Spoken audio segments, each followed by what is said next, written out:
I was going to play this to Anne, but it was time for after to let Anne go. But also, I was a bit worried about the sound. This is Chris last night. It was fascinating. True. I don't know if other people do this, but when I listen to something for a second time, sometimes I'm like, oh my gosh, we didn't hype this up enough. So this was right at the start of the conversation last night. I mean, we're pretty good at hyping things up, but we missed something here. This is the start of the conversation. We're just actually kind of chilling and chatting, and Chris was looking down the whole time before me and Chewie were talking about inappropriate things, and so we made a joke about him doing work, and he said he wasn't doing work, he was looking at OIAs, official information. It's A, yeah, OIA. You'll get I think.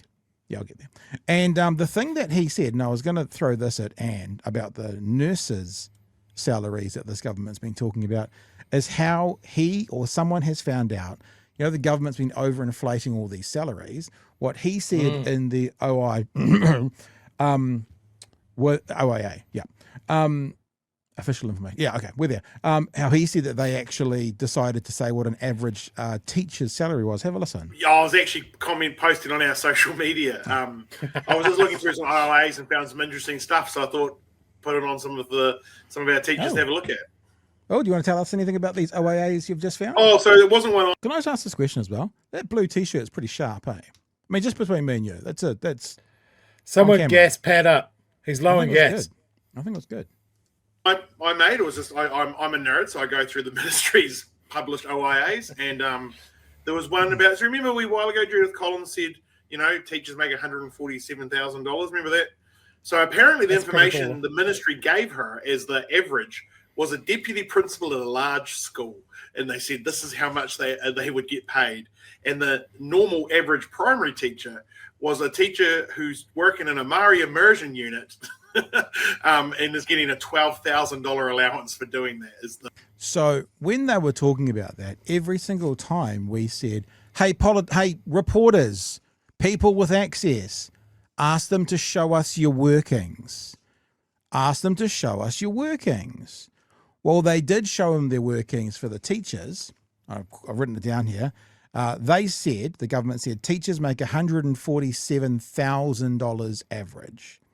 How they got that average, this is their word average, was they used a deputy principal at a large school, meaning there's not a constant for deputy principals.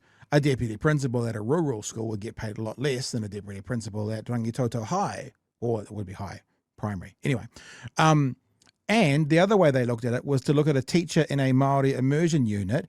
Things in teaching when you get paid extra, it's called a management unit. I'm sure it's the same.